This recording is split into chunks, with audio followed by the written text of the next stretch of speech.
You may be seated now. Distinguished guests, ladies and gentlemen, from parents of a 12-year-old girl at 2 a.m. That is not an ice with the NBI, with the military on the next step. Convince. Thank you very much.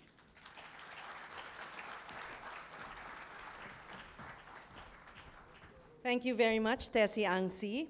At this point, Tessie will lead Lacson, Director General Alan Purisima, Director Nanato Cesar Rojas, Mr. Jiggy Mat.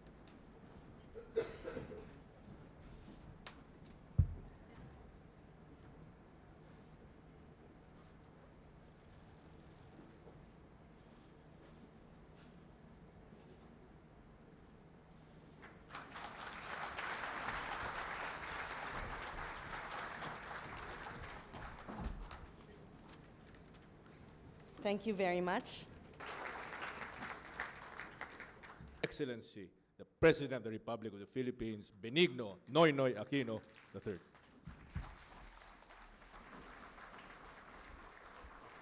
Thank you. Thank you. Good morning, please, down.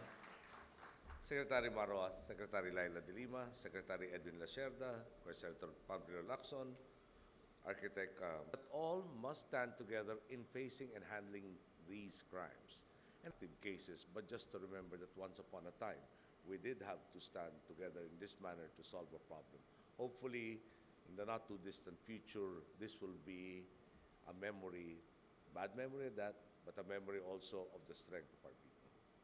Today's gathering is marked by our determination to cases in 2012. There has been an even greater decline over the years.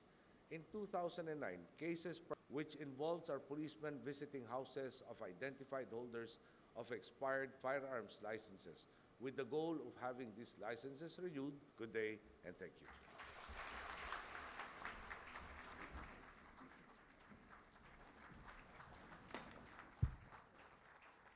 Thank you very much, Mr. President, for gracing the 20th anniversary convention of the Movement for the Restoration of Peace and Order. Ladies and gentlemen, once again, His Excellency, the President of the Republic of the Philippines, Benigno S. Aquino III.